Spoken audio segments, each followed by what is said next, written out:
Most of us give little to no consideration as to how the numbers we use every day of our lives came to be. Did they spontaneously pop into existence? Have they always existed?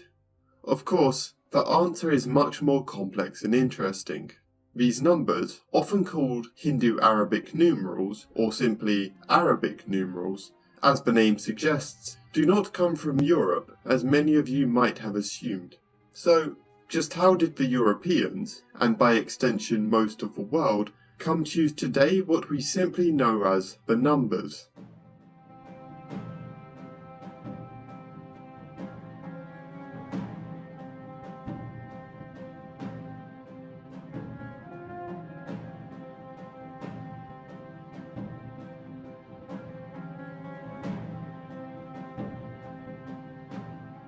Our story begins in the 3rd century BCE. In the Mauryan Empire, its current ruler Ashoka wanting to spread his edicts throughout his entire realm. As such, he raises a series of pillars throughout his domain containing these edicts. These edicts would be written in many different languages and different writing scripts. One of these would be called the Brahmi script, which had its own numerical system, the Brahmi numerals. As the pillars spread the emperor's edicts, these numerals would also spread with them throughout most of ancient India.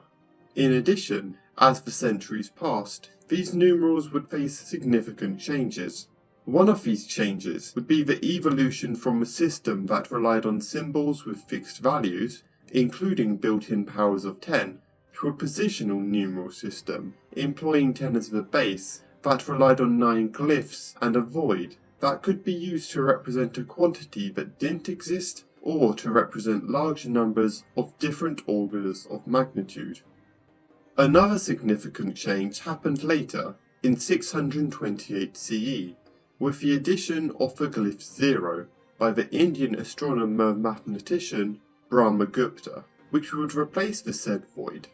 This would be the first time in history where 0 would be defined and treated as a number in its own right.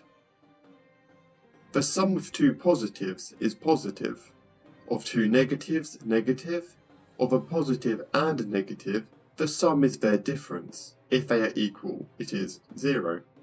The sum of a negative and 0 is negative, that of a positive and 0 positive, and that of 2 zeros 0. By this time, however, the numerals were already spreading to the Muslim world, where they would reach a Persian mathematician by the name of Al-Khwarizmi, who, around 825 CE, would publish his book on the calculation with Hindu numerals. This work, describing the numerals, would eventually spread throughout the entire Muslim world. In the 10th century CE, these numerals would yet again suffer more changes, and they would split into 2 distinct variants: the Western Arabic numerals, commonly used in North Africa, and the Eastern Arabic numerals, commonly used in the Arabian Peninsula and Persia. From this point onwards, we shall focus on the Western Arabic numerals. During this era, North Africa was controlled by many Islamic dynasties, one of which would extend its domain to the northern shores of the Iberian Peninsula, the Umayyads. It would be there, in the Islamic Iberia, that these numerals, although without 0, would first be documented by Christendom in 976 CE, in a book by the name of Codex Vigilanus, a compilation of historical documents ranging from antiquity to the late 10th century Iberia. Around this time, a scholar by the name of Gerbert of Aurillac would travel to Spain and gain great fascination for all the knowledge the Muslims had, growing especially fond of mathematics and astronomy. Unsurprisingly, he ended up learning their numerals as well, which he avidly promoted when he was elected as Pope under the name Sylvester II by the end of the century. These numerals, however, would not gain as much popularity as one might expect.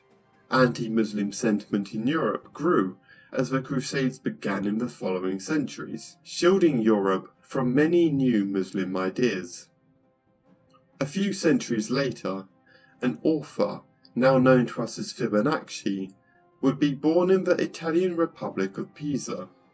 The son of a merchant, from an early age he travelled with his father across the Mediterranean, meeting with many a merchant and learning about their systems of arithmetic. He soon realised the advantages of the Arabic numerals over the Roman numerals Europeans had been using for millennia. As such, he compiled a book describing this system and its uses, publishing it in 1202 by the name Liber Abaci. It would be in this book that the concept of zero would first enter Europe. With these 9 figures, and with the sign 0, which the Arabs call Zafir, any number whatsoever is written. However, these numerals didn't spread much outside of Italy, at least until the 15th century. Until this point, most of the documentation written in Arabic numerals was Pisan in origin, with Florence going so far as to ban the writing of 0 and all other Arabic numerals in the 13th century. This was due in part to the fact that Arabic numerals, unlike Roman numerals, are fairly simple to forge, with one able to vastly increase the value of trade by many magnitudes with the simple addition of a single digit, a practice that was almost impossible using Roman numerals. In addition, the concept of 0 made the business of granting loans simpler, a practice which was considered sinful to Christians as usury. However, this was about to change. With the start of the Renaissance, these numerals became more well known in the academic world, first throughout Italy and then to the rest of Europe.